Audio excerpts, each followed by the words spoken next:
Listen, misery loves company. Aliye na masikio asikie. Misery loves company. You can analyze that the way you want to. I've said my no. We touch, we break, make it seem like we feel the same. We love what we hate. We lie, but we know we can't. Why do it doesn't? Guten Morgen, guten Nachmittag, guten Abend, beautiful people. Welcome to Julie Onyando's Take again. If you're new here, umekaribishwa sana. If you're a return subscriber, I don't take you for granted. Thank you so much for hanging out with me again. So I thought I'll introduce something new in my channel because I keep mixing these three languages, English, Swahili, and German. I keep mixing all these languages together. God said, I don't mix a lot of Luo because now it confused my viewers completely. So I thought I'm going to start teaching in my channel a little bit of German. So in every video that I post out there, I'll always be putting a tiny lesson, a tiny German lesson so that my viewers can learn a little bit of German. Then at one point, probably we can be talking a lot more German, right? Anyway, so I thought I'll start with very simple phrases. Yeah, no, also yes, no, yes please, no thank you. Those are very common phrases that people use in everyday life. So, yes, yeah, yes please, yeah bitte. Let's use that in a sentence. Is your name Julie? Yeah. Can I offer you something to drink? Yeah, bitte. Is your name Julie? Yes. Can I offer you something to drink? Yes, please. Yeah. Yeah, bitte. Then the next one would be no. No. Nein. No, thank you. Nein, danke. Nein, danke. Are you lost? Nein. Can I offer you something? Nein, danke. Are you lost? No. Can I offer you something? No, thanks. Nein, nein, danke. So the four words that you've learned today: yes, no, please, and thank you. Ja, nein, bitte, danke. So, off to our topic of today. Did you know that 80% of people don't set high goals for themselves for the fear of failure?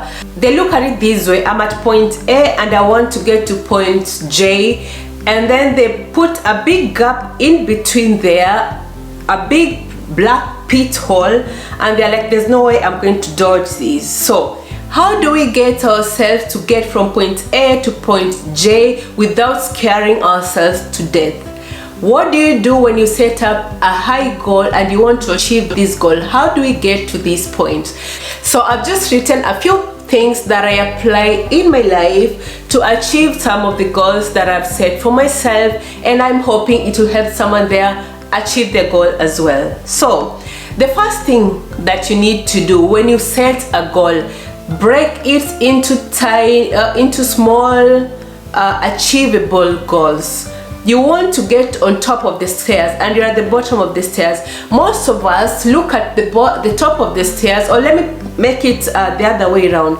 You're on top of the stairs and you want to get at the bottom of the floor, and you're looking at it, but you're forgetting that there are stairs in between. Set small goals that will help you reach to this other place you want to come to.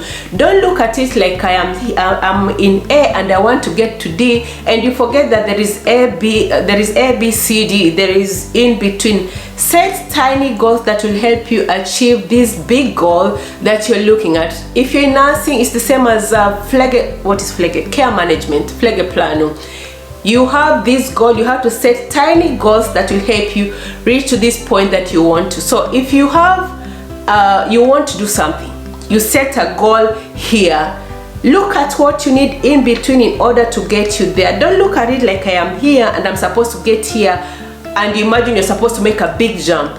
You'll give up before you even start. It won't even work in the first place. So set small goals that will help you reach to this big goal that you're working on. Number 2, don't focus so much on what might not work.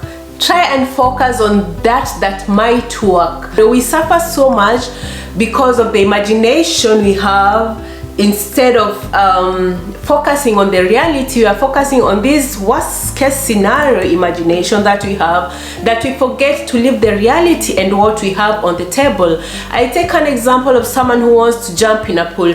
Either you can jump in the pool if you're able to do that, but for some of us who are water shy, you'll put one foot, then you put the other foot, then you go, and by the time you're inside the water, you realize it's not as cold as you'd imagine. So your imagination is making you go wild on the worst case scenario before you even reach there. What if it works? Stop telling yourself this will not work, or looking for excuse here and there and all the other reasons why it cannot work. How about you start focusing on all those things that can help you achieve your goal, and not all those things that are probably going to cause you not achieve your goal. Like I said from the first point, one step at a time, a step at a time, and each step is a win, and you realize it's not as scary as it seemed in the first place. So don't focus so much on the negative, but focus so much on the positive. Focus so much on everything that might help you achieve this goal, and not everything that will are reasons why you're not supposed to think of your goal in the first place. Number 3, speak up or speak out your goals and write them up. Look for a diary, look for a settle. What's a settle? For a piece of paper. Write your goals. If you write your goals, every time you look at this thing you wrote there, you will remember why you're hustling the way you're hustling. You'll remember why you're not giving up. I like using examples. I look at it like a parent with a kid. There are times where it's really tough. It's really tough. You're like, God, I will give up.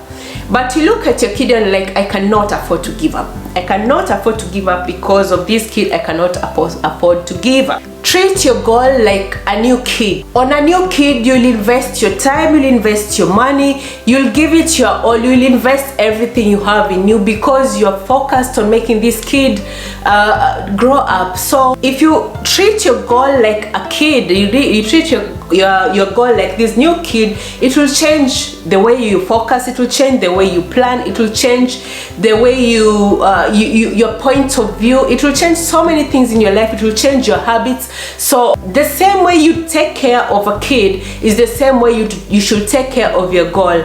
You know, I have a kid. For this kid, I need to buy this, I need food, I need time, I need blah and that and the other one. The same way you would plan your day to take care of your kid is the same way you should plan your life to take care of your goal. Like, no matter what it takes, this is my plan. I have this, I have given birth to this goal in my head, so I am going to make sure that this goal matures to be what I envision it to be. Treat it like this is my baby and I have to take care of it. Then you just realize how much your focus and your planning and your point of view and the way of viewing it will be different. One day will be hard, the other day won't be hard, but each step you take every day will be a little bit better, and you realize it's not as scary as it initially looked. My point number 4, hang around people who push you to be the best version of yourself. There's a video I did some time back. I'll post it here or here. I think it's about time I really figured out where this thing always go. I always say here or here. Anyway, auf jeden Fall. See, I'm putting German again. Auf jeden Fall means like anyway, something like that. Yeah, I'll put it here or here again. They confused me. And yeah, the video I'm talking about. I did a video and said and asked about toxic relationships. What kind of people do you associate with? Do you associate with people who build you, or do you associate with people who break you? Hang around people who push you to achieve these things that you want to achieve in life. The people you hang around with or you make conversation with, when you have a free time, I say you have 2 hours just to relax. What the people you are hanging out with, What kind of conversations are you talking about? Are you talking about things that build you, or are you just sitting there and doing a lot of nothing? Trust me, it's so easy doing nothing. It costs you nothing doing nothing. It costs you nothing being comfortable where you are and not thinking about developing yourself in any way. But what's the fun in that? When you go to bed at night, looking at your day, analyzing your day, you ask yourself, what have I achieved today? The people you hung around with, did they push you? Did they help you in one way or the other to achieve your goal? Or did you just spend your day doing mediocre things that really didn't help you in any way? If you really focus and if you really want to achieve this goal of yours, like I said, treat it like your baby. There is no single day when you say, today I'm not going to think about my kid. It is your kid. It is there. You wrote it up. You're seeing it every day. You have to think about your goal. So if you have, I'm not saying you should give up on all your other friends that are or your other acquaintances, because I'll call them acquaintances, because I always imagine if you're my friend, it should be interesting to you to see me developing. So I'll say, I'm not saying you should give up on all your acquaintances, but even if you're taking time with your acquaintances, always remember to put in some time on this baby of yours, which is your goal. So at the end of the day, when you go to bed, ask yourself, what did I do today to take care of my baby or to take care of my goal? And if you realize at the end of the day you did nothing, you're slugging. Go back again, refocus again, look, where did I go wrong, which point did I miss where, and then focus again, and the next day do better. Let me put it this way, there are some people you hang around them and they're like, why are you stressing yourself with that? What's the point of doing that? We are comfortable where we are. Tumefika, just chill. Listen, misery loves company. Aliye na masikio asikie.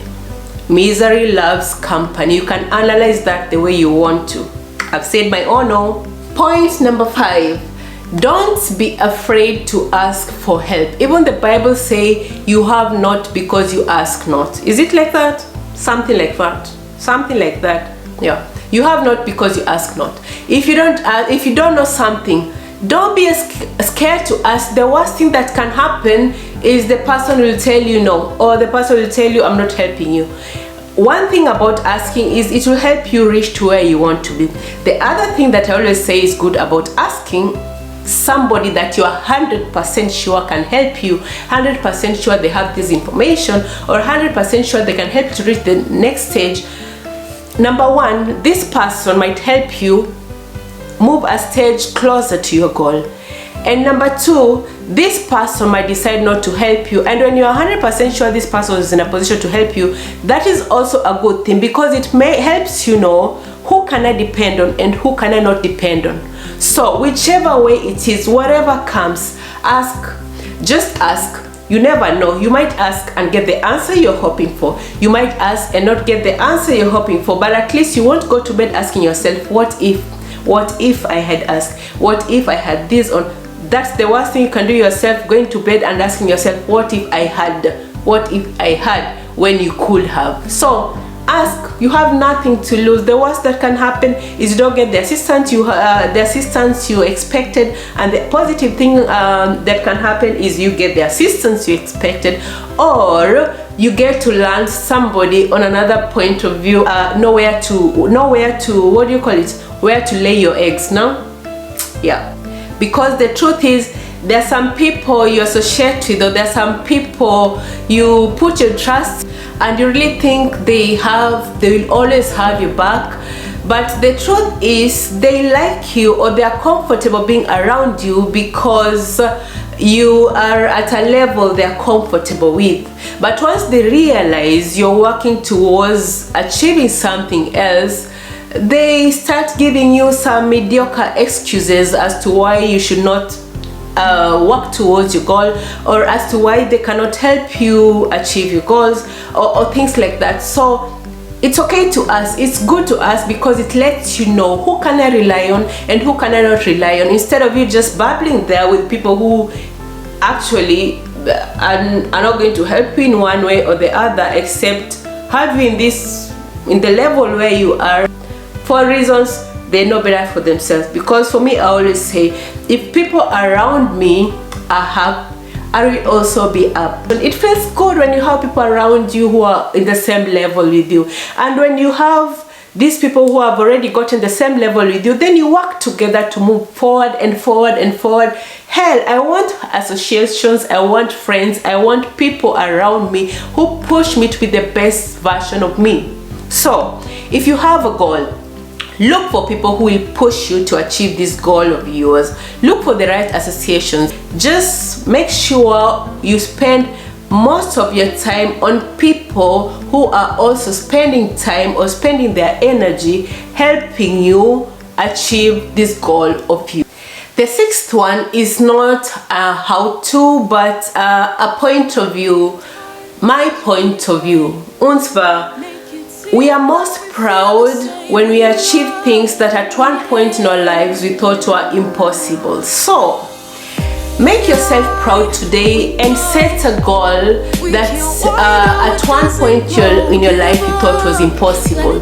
Start it today. Make tiny goals in between where you are and where you want to be, and trust me, at one point you'll achieve this goal. Then you look at back then where you were thinking it was impossible for you to do it, and you'll be damn proud of yourself. Okay, so until next time, take care of yourself, have a blessed day, have a beautiful day, and I'll see you in my next.